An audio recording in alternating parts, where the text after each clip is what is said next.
अनमोल वक्त को यहाँ दे रहे हैं। माँ सबकी झोलियां भरेगी और प्यारा सा दरबार सजा है, तो एक जयकार गूंज होनी चाहिए। बोले सच्चे दरबार की।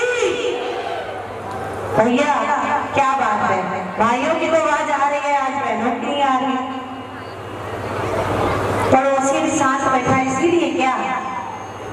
पेपर जोर लगा के बोलिए, बोले सच्चे दरबार की, माँ के प्यार की, माँ के विश्वास की और भक्त जनों की भी जयकार होनी चाहिए। बोले भक्त करो की। आइए मैं अपना परिचय देते हुए अपने गुरु को उनके चरणों में नमन करते हुए हमारे गुरु रचनाकार श्री कंचन जी रचनाकार महाराज को प्रणाम करते हुए और बाबा बैरागी को नमन करते हुए उनको याद करते हुए ये रचना रख रही हूँ। ये रचना उन्हीं के द्वारा लिखित है और सभी का साथ प्यार चाहूंगी। मैं भारत की बेटी उत्तर प्रदेश कानपुर महानगर पनकी धाम से आरती सिंह सभी भक्तजनों का और बड़ों का, जितने भी बुजुर्ग और हमारे शिव दुर्गा कमेटी के सदस्य और हमारे अनमोल जागरण परिवार की तरफ से मैं सभी को और अपनी तरफ से पनकी धाम से आरती। सर्वमंगल मांगल्ये शिवे सर्वार्थ साधिके शरण्ये त्र्यंबके गौरी नारायणी नमस्तुते। वक्रतुंडे महाकाय सूर्यकोटि समप्रभा निर्विघ्नं कुरु मे देव सर्वकार्येषु सर्वदा। या देवी सर्वभूतेषु शक्तिरूपेण संस्थिता। नमस्तस्यै नमो तस्यै नमो तस्यै नमो नमः। सदा वाणी गायनी गौरी पुत्र गणेश पांच जीव रक्षा करे ब्रह्मा विष्णु महेश। पैर चढ़े शंकर मिले गरुड़ चढ़े भगवान शिव चढ़ी शक्ति मिली पूर्ण हो सत्कार पूर्ण हो सत्कार। माँ माई ने हमें ये बार दिया सुहानी रात दी है। माँ के चरणों में जिन्होंने जोत प्रज्वलित की है वो भी यहाँ उपस्थित हो जाएं। जिन्होंने जोत प्रज्वलित की है उनके लिए तो मैं बार बार आग्रह करूंगी यहाँ पर उपस्थिति अपनी दे दे और कहना है माँ जी क्या आया करते माँ।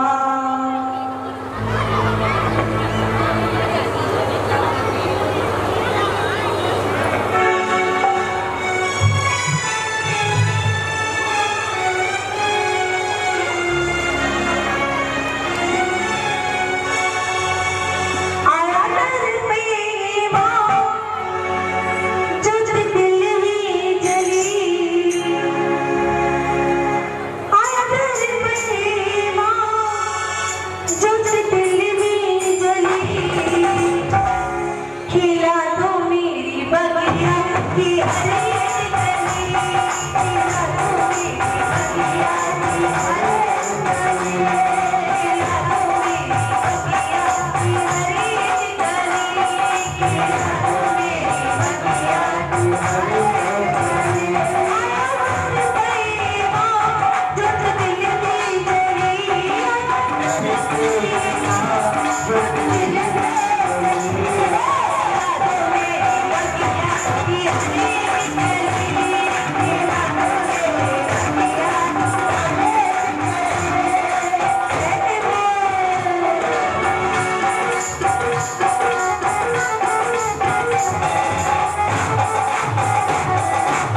भक्त क्या कह रहा है कि माँ चाहो तुम्हें लाल चुनर है माँ, तेरे घर से पाया है हुनर ये माँ।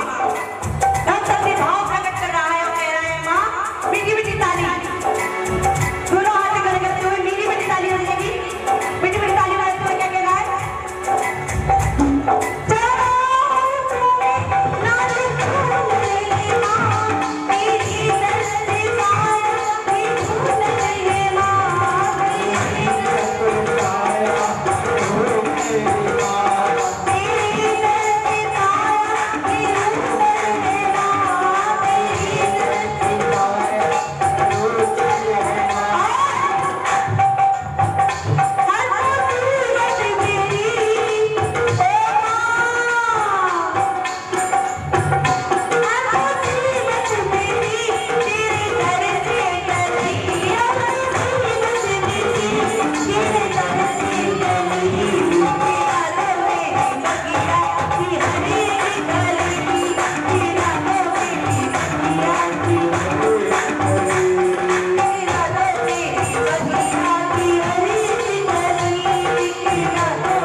जी बहुत बहुत शुक्रिया।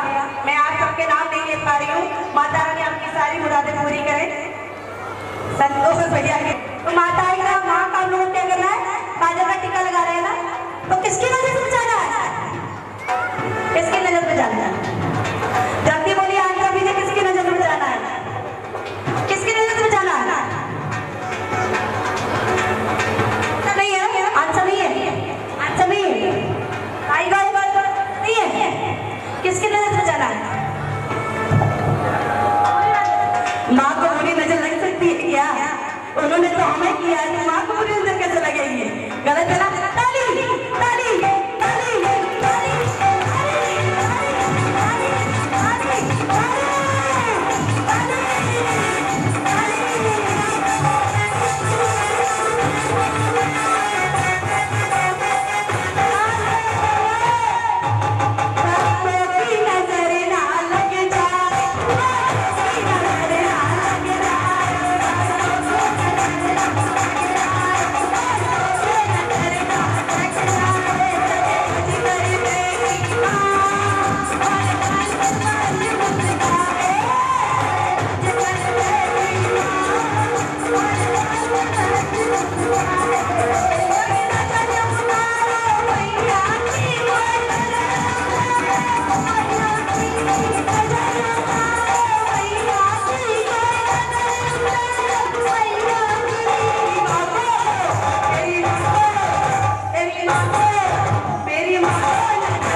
दीजिए मुझे, सभी भैया लोग मुझे आशीष दीजिए।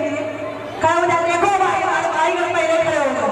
अरे शर्म आओ, ताली की गड़गड़ाहट, चंदा की नजर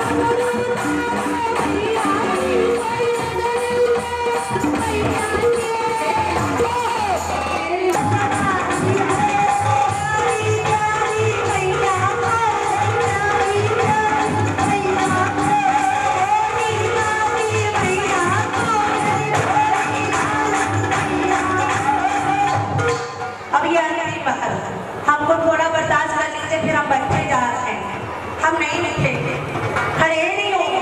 ठीक, तो बताइए अंतिम बात, किसके नजर से बचाना? चंदा की हो गई, भक्तों की हो गई, अब किसकी नजर से बचाना? अब इसका आंसर तो भाई वाले ही देंगे, गलती जो कर बैठे हैं भाई।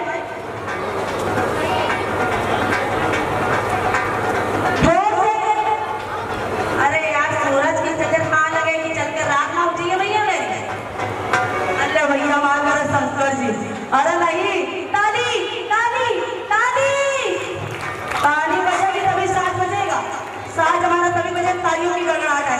ताली जोर है, ताली, ये ताली है, ये ताली है, सुनाई नहीं पड़ रहा, जोरदार जोरदार। कहीं खुद की नजर ना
जयकार बेहतरीन उनका। अगर जरा सा सवाल जवाब अच्छा लगा तो अच्छा नहीं लगा, ये तो बचाइए ना, थोड़ी से 50 लाख ताली मिल जाती शायद।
गली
नगरों प्रयोग किए।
भैया और राजू जी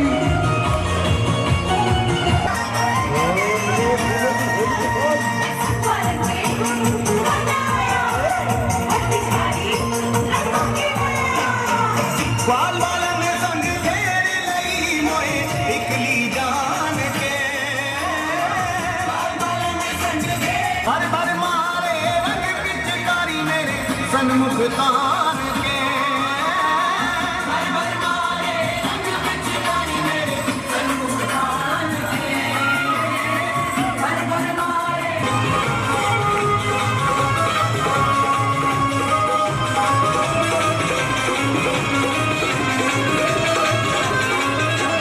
बरसाने में धूम मची है गोकुल मचो धमाल, बरसाने में धूम मची है गोकुल मचो धमाल।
हम भी झोली फैलाए हुए हैं, हम भी झोली फैलाए हुए हैं।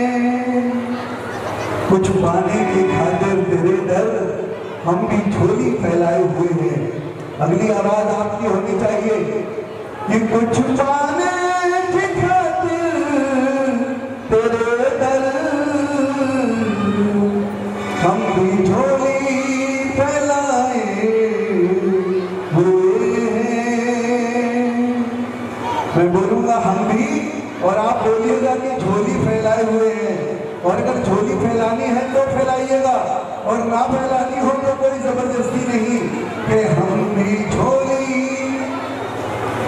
कि हम भी झोली, कि हम भी झोली फैलाए हुए हैं। और देखो कुछ पाने की खातिर तेरे दर,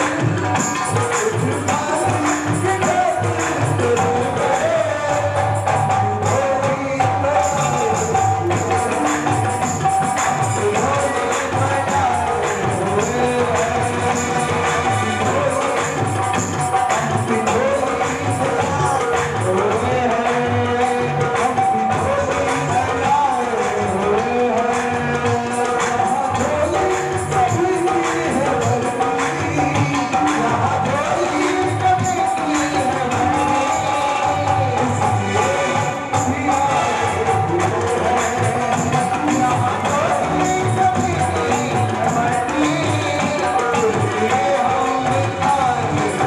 झोली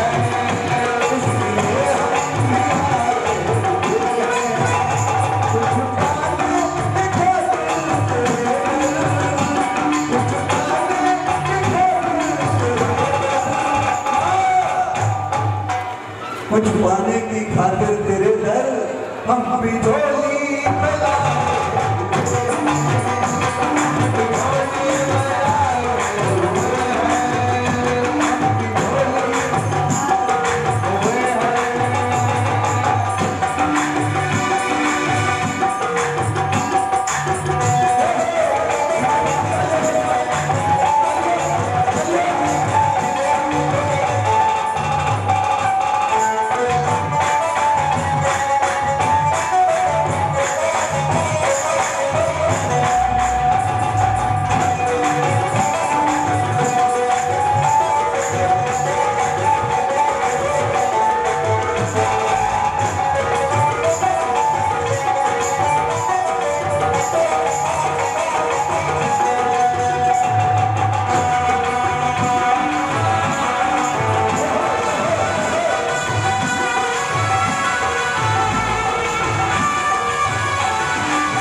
का जागरण परिवार में हमारे जो आर्मी प्लेयर हैं, उत्तर भारत के बहुत ही मशहूर कलाकार, हर गली हर मोहल्ले से लेकर के, और मैंने कहा इतनी देश की यात्रा की है। हमारा छोटा भाई विक्की बहुत ही प्यारा कलाकार आज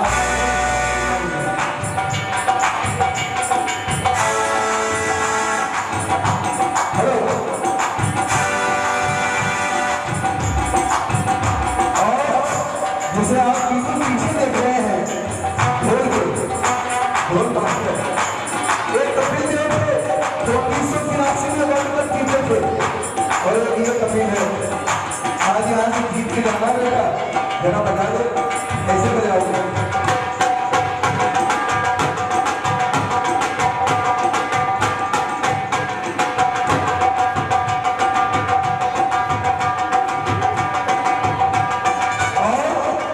मैया क्या करती है, मैया से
हमारा छोटा भाई पिंटू, जिसे आप पर देख रहे हैं, बहुत ही प्यारा कलाकार है, और साथ ही साथ में इतना अनमोल है कि मैं इसके बारे में क्या बोलूं।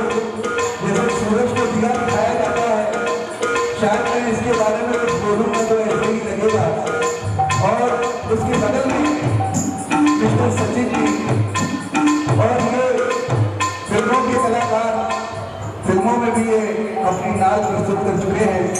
हमारे दीपू नाथ जी नाम है, क्या बात है, और बेहतर ताली बजा रहे हैं कलाकारों के लिए, क्या बात है, जय हो, जय हो, जय हो।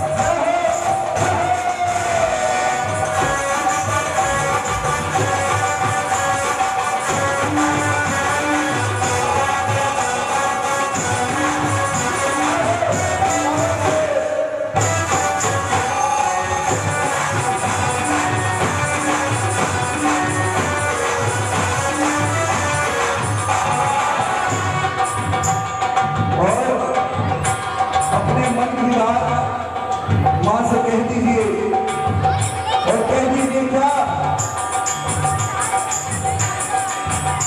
बस जोड़ी सभी की मेरी मैया, बस जोड़ी सभी की मेरी मैया, तेरे दर पे आए हुए हैं,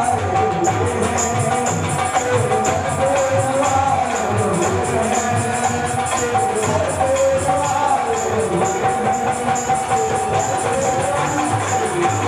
दर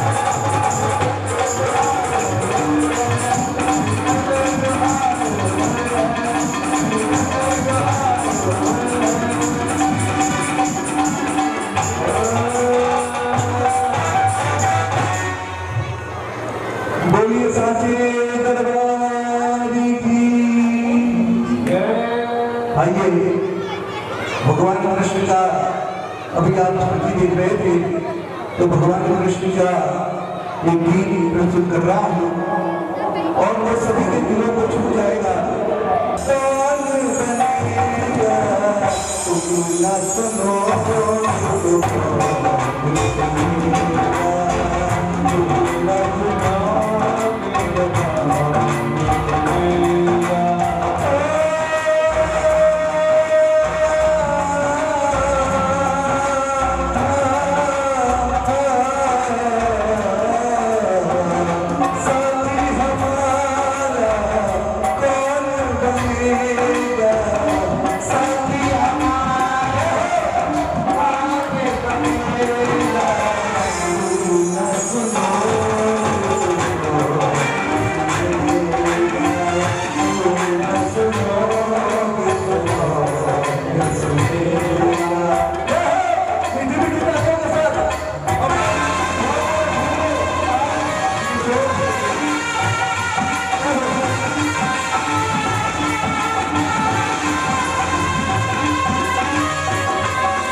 सही बात है ना? अगर सही बात है तो जोरदार ताली बजा दो मेरे खाटू लगे इसके लिए, मेरे लिए नहीं। के साथ हमारे कौन चलेगा, साथ हमारे कौन चलेगा,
लेकिन वो अकेले में बात सुनता है, और जब अकेले में आप बात करते हैं तो वो बात ही करता है। इसीलिए जो भगत होते हैं वो सामने से कहते हैं क्या, तुमसे मिलना बात करना, तुमसे मिलना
किया है ना? जिसने प्यार नहीं किया उसे प्रभु होता है।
और वाकई में जो प्यार सम्मान इस कमेटी में मिला है, मैं यहाँ से जाने के बाद यही कहूँगा, भैया तुम याद ना आया करो है, तुम याद ना आया करो,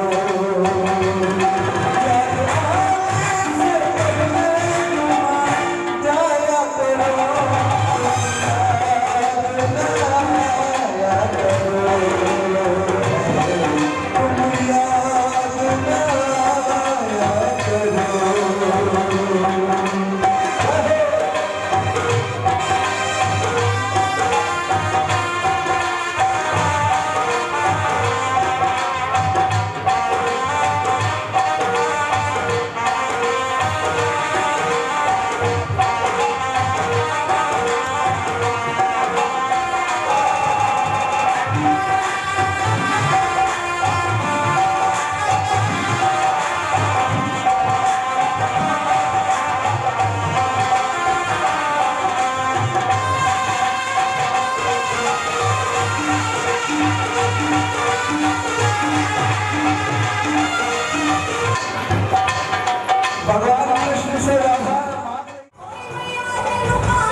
नमस्तस्ते नमस्तस्ते नमो नमः। त्वमेव माता च पिता त्वमेव बन्धुश्च सखा त्वमेव विद्या गुरुर्ब्रह्मा गुरुर्विष्णु गुरुर्देवो महेश्वराय। नियम पूर्वक एकादशी का व्रत किया करती थी तथा माता के जागरण में प्रेम के साथ कीर्तन एवं महात्म कहा सुना करती थी। एकादशी के दिन एक बार भूल से छोटी बहन रुक्मन ने मांसाहार कर लिया। जब तारा देवी को पता लगा तो उसे रुक्मन पर बड़ा क्रोध आया। तारा देवी बोली, तू है तो मेरी बहन, परंतु मनुष्य देह पाकर भी तूने नीच योनि के प्राणी जैसा कर्म किया है। तू तो छिपकली बनने के योग्य है। बड़ी बहन के मुख से निकले शब्दों को रुक्मन ने शिरोधार्य कर लिया और साथ ही प्रायश्चित का उपाय पूछा। तारा ने कहा, त्याग और परोपकार से सब पाप छूट जाते हैं। अप्सरा बनी और छोटी बहन रुक्मन छिपकली की योनि में प्रायश्चित का अवसर ढूंढने लगी। द्वापर युग में जब पांचों पांडवों ने अश्वमेध यज्ञ किया तो उन्होंने दूध भेजकर दुर्वासा ऋषि सहित 33 करोड़ देवी देवताओं को निमंत्रण दिया। जब दूध दुर्वासा ऋषि के स्थान पर निमंत्रण लेकर गया तो दुर्वासा ऋषि बोले, यदि 33 करोड़ देवता उसमें भाग लेंगे तो मैं उसमें सम्मिलित नहीं हो सकता। दूध 33 करोड़ देवी देवताओं को निमंत्रण देकर वापस पहुंचा और दुर्वासा ऋषि का वृतांत पांडवों को कह सुनाया कि वो सब देवताओं को बुलाने पर नहीं आएंगे। यज्ञ आरंभ हुआ। 33 करोड़ देवता यज्ञ में भाग लेने आए। उन्होंने दुर्वासा ऋषि जी को ना देखकर पांडवों से पूछा कि दुर्वासा ऋषि को क्यों नहीं बुलाया। इस पर पांडवों ने नम्रता सहित उत्तर दिया, निमंत्रण भेजा था परंतु वे अहंकार के कारण नहीं आए। यज्ञ में पूजन हवन आदि निर्विघ्न समाप्त हुआ। भोजन के लिए भंडारे की तैयारी होने लगी।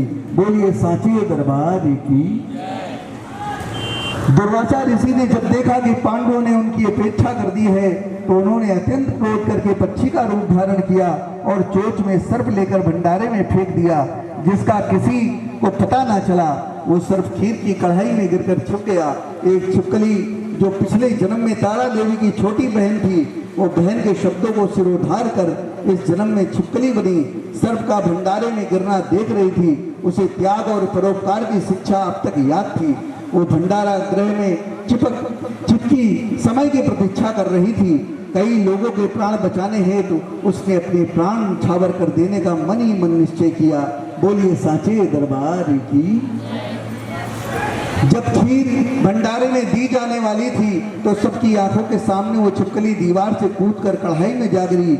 विद्वान लोग छिपकली को बुरा भला कहते हुए खीर की कढ़ाई को खाली करने लगे तो उन्हें मरा हुआ सांप दिखा। तब सबको मालूम हुआ कि छिपकली ने अपने प्राण देकर सबके प्राणों की रक्षा की है। इस प्रकार उपस्थिति सभी सज्जनों व देवताओं ने उस छिपकली के लिए प्रार्थना की कि उसे सब योनियों में से उत्तम मनुष्य योनि प्राप्त हो तथा अंत में मोक्ष को प्राप्त करे। तीसरे जन्म में वो छिपकली राजा सपरस के घर कन्या बनी। दूसरी बहन तारा देवी ने फिर मनुष्य जन्म लेकर तारामती नाम से अयोध्या के प्रतापी राजा हरिश्चंद्र के साथ विवाह किया। बोलिए साचे दरबार की। राजा सरपस ने ज्योतिषियों से कन्या की कुंडली बनवाई। ज्योतिषियों ने राजा को बताया कि कन्या राजा के लिए हानिकारक सिद्ध होगी, शगुन ठीक नहीं है, अतः आप इसे मरवा दीजिए। राजा बोले, लड़की को मारने का पाप बहुत बड़ा है, मैं उस पाप का भागी नहीं बन सकता। ज्योतिषियों ने विचार करके राय दी, हे राजन, आप एक लकड़ी के संदूक के ऊपर सोने चांदी आदि जड़वाएं, फिर फिर उस संदूक के भीतर लड़की को रखकर प्रभावित कर दीजिए। सोने चांदी से जड़ा हुआ लकड़ी का संदूक अवश्य ही कोई लालच से निकाल लेगा और आपकी कन्या को भी पाल लेगा। आपको किसी प्रकार का पाप भी नहीं लगेगा। ऐसा ही किया गया। नदी में बहता हुआ संदूक काशी के समय पे एक भंगी को दिखाई दिया। वो संदूक को नदी से बाहर निकाल लाया। जब उसने संदूक खोला तो उसे सोना चांदी के अतिरिक्त अत्यंत रूपवान कन्या दिखाई दी। उस भंगी के कोई संतान नहीं थी। जब उसने अपनी पत्नी को वो कन्या लाकर दी तो पत्नी की प्रसन्नता का ठिकाना ना रहा। उसने अपनी संतान के समान ही बच्ची को छाती से लगा लिया। भगवती की कृपा से उसके स्तनों में दूध उतर आया। पति पत्नी दोनों ने प्रेम से कन्या का नाम रुक्को रख दिया। बोलिए सांचे दरबार की। रुक्को की माँ महाराजा हरिश्चंद्र के घर सफाई आदि का काम करने जाया करती थी। एक दिन वो बीमार पड़ गई और अपनी जगह रुक्को को महल का काम करने के लिए भेज दिया। महाराजा की पत्नी तारामती ने जब रुक्को को देखा तो वो अपने पूर्व जन्म के पुण्य से उसे पहचान गई। तब तारामती ने रुक्को से कहा, हे बहन, तुम मेरे निकट आकर बैठो। महारानी की बात सुनकर रुक्को बोले, महारानी, मैं नीच जात की भंगिन हूँ, भला मैं आपके पास कैसे बैठ सकती हूँ। तब तारामती ने कहा, बहन, पूर्व जन्म में तुम मेरी सगी बहन थी। एकादशी व्रत खंडित करने के कारण तुम्हें छिपकली की योनि में जाना पड़ा। जो होना था सो हो चुका, अब तुम मान लिया। परंतु दुर्भाग्यवश रुक्को को माता का पूजन जागरण करने का ध्यान नहीं रहा। परिणाम यह हुआ कि जब वो बालक 5 वर्ष का हुआ तो एक दिन उसके माता यानी चेचक निकल आई। रुक्को दुखी होकर अपने पूर्व जन्म की बहन तारामती के पास गई और बच्चे की बीमारी का वृतांत कह सुनाया। तब तारामती ने कहा, तू जरा ध्यान करके देख, तुझसे माता के पूजन में कोई भूल तो नहीं हुई। इस पर रुक्को ने 6 वर्ष पहले की बात का ध्यान आ गया और उसने अपना अपराध स्वीकार कर लिया। रुक्को मन में निश्चय किए कि बच्चे के आराम आने पर अवश्य जागरण करवाऊंगी। बोलिए सांचे दरबार की जय। इसीलिए कहा जाता है कि बात ऐसी ना कहो कि फिर लिख करके मिटाई ना जा सके। बात भगवती की कृपा से बच्चा दूसरे दिन ही ठीक हो गया। तब रुक्को ने देवी के मंदिर में जाकर पंडित से कहा कि मुझे अपने घर माता का जागरण कराना है, तो आप मंगलवार को मेरे घर पधार कर कृतार्थ करें। पंडित जी बोले, अरे रुक्को, तू यही 5 रुपए दे जा, हम तेरे नाम से मंदिर में जागरण करवा देंगे। तू नीच जात की स्त्री है, इसलिए हम जागरण नहीं कर सकते। रुक्को ने कहा, हे पंडित जी, माता के दरबार में तो ऊंच नीच का कोई विचार नहीं होता। वे तो सब भक्तों पर समान रूप से कृपा करती हैं, अतः आपको कोई ऐतराज नहीं होना चाहिए। इस पर पंडितों ने आपस में विचार करके कहा, यदि महारानी तारामती तुम्हारे जागरण में पधारे तब तो हम भी स्वीकार कर लेंगे। बोलिए सांचे दरबार की। ये सुनकर रुक्को महारानी के पास गई और सब वृतांत कह सुनाया। तारामती ने जागरण में सम्मिलित होना स्वीकार कर लिया। जिस समय रुक्को पंडित जी से ये कहने के लिए गई थी कि महारानी जी जागरण में आवेंगी, उस समय सैन नाई ने बात सुन ली और महाराजा हरिश्चंद्र को जाकर सूचना दे दी। राजा ने सैन नाई से सब बात सुनकर कहा, तेरी बात झूठी है, महारानी भंगियों के घर जागरण में नहीं जा सकती। फिर भी परीक्षा लेने के लिए उसने रात को अपनी अंगुली में थोड़ा सा चीरा लगा लिया जिससे नींद ना आवे। तारामती ने जब देखा कि जागरण का समय हो रहा है परंतु महाराज को नींद नहीं आ रही तो उसने माता वैष्णो से मन ही मन प्रार्थना की, हे माता, आप किसी उपाय से राजा को सुला दें ताकि मैं जागरण में सम्मिलित हो सकूं। राजा को नींद आ गई। रानी तारामती रोशनदान से रस्सी बांधकर महल से उतरी, लेकिन पांव की एक कंगन रास्ते में ही गिर पड़ी। उधर थोड़ी देर बाद ही राजा हरिश्चंद्र की नींद खुल गई। तब वो भी रानी का पता लगाने के लिए निकल पड़े। मार्ग में कंगन और रुमाल उसने देखा और जागरण वाले स्थान पर जा पहुंचा। राजा ने दोनों चीजें रास्ते से उठाकर अपने पास रख ली और जहां जागरण हो रहा था वहां एक कोने से चुपचाप बैठकर सब दृश्य देखने लगा। जब जागरण समाप्त हुआ तो सबने माता की आरती और अरदास की। इसके बाद प्रसाद बांटा। रानी तारामती को जब प्रसाद मिला तो उसने झोली में रख लिया। ये देखकर लोगों ने पूछा, आपने प्रसाद क्यों नहीं खाया? यदि आप ना खाएंगी तो कोई भी प्रसाद ना खाएगा। रानी बोली, तुमने जो प्रसाद दिया वो मैंने महाराज के लिए रख लिया, अब मुझे मेरा प्रसाद दे दो। अब की बार प्रसाद लेकर तारामती ने खा लिया। इसके बाद सब भक्तों ने माता का प्रसाद खाया। बोलिए सांचे दरबार की। लिया और कहा कि तूने नीचों के घर का प्रसाद खाकर अपना धर्म भ्रष्ट कर लिया। अब मैं तुझे अपने घर कैसे रखूं? तूने तो कुल की मर्यादा और मेरी प्रतिष्ठा का भी कोई ध्यान नहीं रखा। जो प्रसाद तू अपनी झोली में रखकर लाई है उसे खिलाकर मुझे भी अपवित्र करना चाहती है। ऐसा कहते हुए जब राजा ने झोली की ओर देखा तो भगवती की कृपा से प्रसाद के स्थान पे उस पे चंपा, गुलाब, गेंदा के फूल, कच्चे चावल और सुपारियां दिखाई दी। ये चमत्कार देख राजा आश्चर्यचकित रह गया। राजा हरिश्चंद्र रानी तारामती को साथ लेकर महल लौट आया। वहां रानी ने ज्वाला मैया की शक्ति से बिना किसी माचिस या चकमक पत्थर की सहायता लिए राजा को अग्नि प्रज्वलित करके दिखाई, जिसे देखकर राजा का आश्चर्य और बढ़ गया। राजा को मन ही मन देवी के प्रति विश्वास तथा श्रद्धा जाग उठी। इसके बाद राजा ने रानी से कहा, मैं माता के प्रत्यक्ष दर्शन करना चाहता हूँ। रानी बोली, प्रत्यक्ष दर्शन पाने के लिए बहुत बड़ा त्याग करना पड़ेगा। यदि आप अपने पुत्र रोहताश की बलि दे सके तो आपको दुर्गा देवी के प्रत्यक्ष दर्शन भी हो सकते हैं। बोलिए सांचे दरबार की। इसीलिए जब तारा रानी की कथा संपन्न होती है तो नारियल की बलि दी जाती है और नारियल को ही पुत्र का रूप माना जाता है, क्योंकि उसमें 2 आंखें और नाक और सारी चीज़ें उसमें पुत्र की तरह बनी होती हैं। इसीलिए ये बलि का प्रावधान है। इसके बाद मैया के चरणों में हम सभी बलि दे करके इस तरह से जागरण संपन्न करेंगे। और बोलिए सांचे दरबार की। तो आपको दुर्गा देवी के प्रत्यक्ष दर्शन भी हो सकते हैं। राजा के मन में तो देवी के दर्शन की लगन हो गई।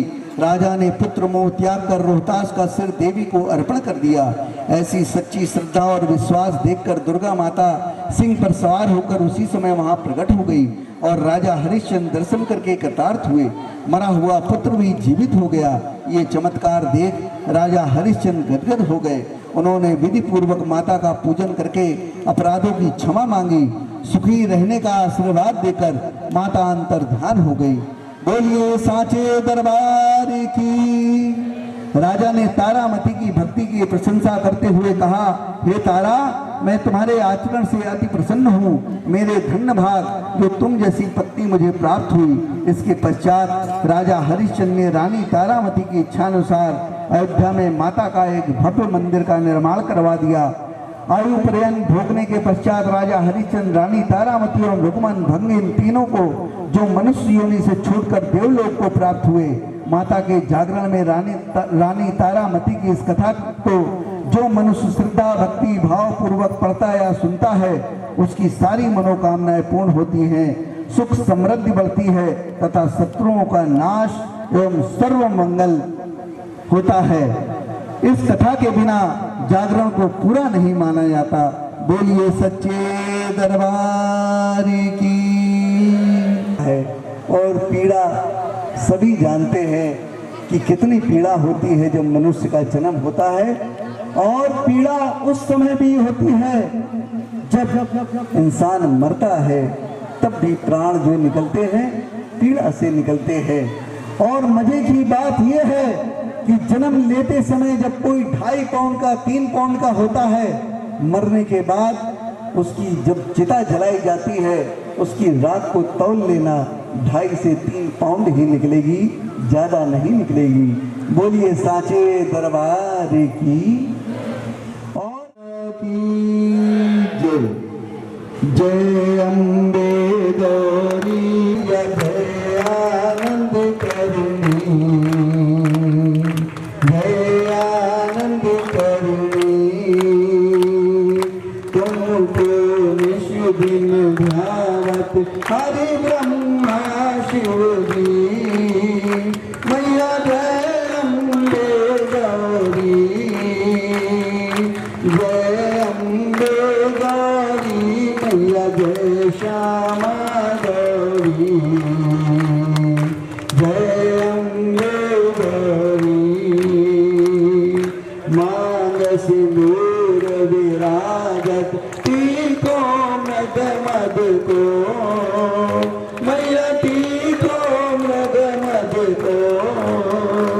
दो नैना चंद्रवदननी को, मैया जय अम्बे गौरी। कनक समान कलेवर रातांबर राजे, मैया रातांबर राजे। रक्त पुष्प की माला, रक्त पुष्प की माला कंठन पर साजे, मैया जय अम्बे गौरी। हरि के वाहन राजत खड्ग खपर धारी, मैया खड्ग खपर धारी। सुर नर मुनि जन सेवक, सुर नर मुनि जन सेवक, तिनके दुख हारी, मैया जय अम्बे गौरी। कानन कुंडल शोभित नासाग्र मोती, मैया नासाग्र मोती। कोटिक चंद्र दिवाकर, कोटिक चंद्र दिवाकर, राजत समज्योति, मैया जय अम्बे गौरी। चंद्रमंड संहारी सोनितरी हरे मधुकैटम मारे सुर भैरी निकले। ओम जय अम्बे गौरी ब्रह्माणी रुद्राणी कम कमला रानी। तुम कमलगमनी आगमनि गम बखानी, आगमनि गम बखानी, तुम शिव पटरानी। ओम जय अम्बे गौरी। ब्रह्मचर्य 64 योगिनी गावत नित करत भैरो, मैया नित करत भैरो। बाजत ताल मृदंगा, बाजत ताल मृदंगा, और बाजत डमरू। ओम जय अम्बे गौरी। तुम्हारी जग की माता, तुम्हारी हो भरता, मैया तुम्हारी हो भरता। भक्तन की दुख हरता, भक्तन की दुख हरता, सुख संपत्ति करता। ओम जय अम्बे गौरी। भुजा अष्टि अति शोभित खड्ग खपर धारी, मैया खड्ग खपर धारी। मन वांछित फल पावत, मन वांछित फल पावत, सेवत नर नारी। ओम जय अम्बे गौरी। कंचन विमान के तुम राजते कोटि रतन ज्योति। ओम जय अम्बे। अम्बे तू है जगदम्बे काली, जय दुर्गे खप्पर वाली। तेरे ही गुण गाए भारती, ओ मैया हम सब उतारे तेरी आरती। ओ मैया आरती, ओ मैया हम सब उतारे तेरी।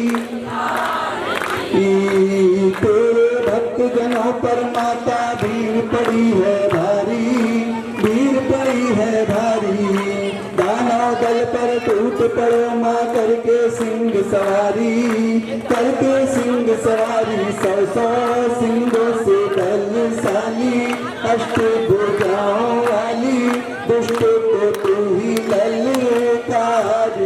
ओ मैया हम सब उतारे तेरी, ओ मैया हम सब उतारे तेरी।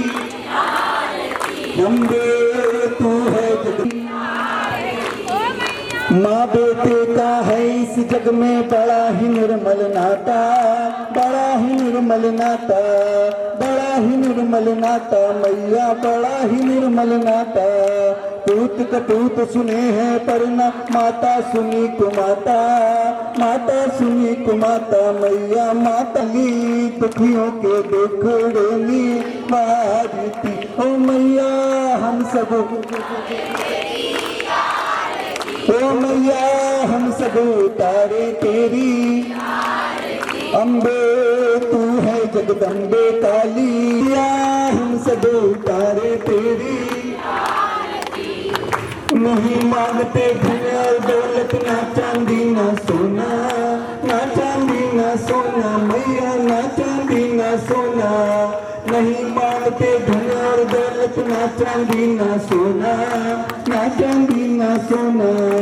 हम तो मांगे तेरे चरणों में एक छोटा सा कोना, एक छोटा सा कोना, सबकी बिगड़ी बचाने वाली, लाज बचाने वाली, सतियों के सत्य को सवारती। ओ मैया हम सब उतारे तेरी आरती। अम्बे तू है जगदम्बे, बोलो अम्बे तू है जगदम्बे काली, जय दुर्गे।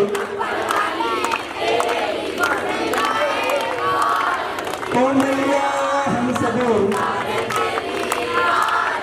ओ मैया हम सब, ओ मैया हम सब उतारे तेरी आरती। ठीक है ना, चारों तरफ घूम जाइए। बोलिए साचे दरबार की, बोलिए जोता वाली मैया की, बोलिए साचे दरबार की। ये चाकू उधर लेते हैं ना, हलवाई दे देना, वो भूमि पर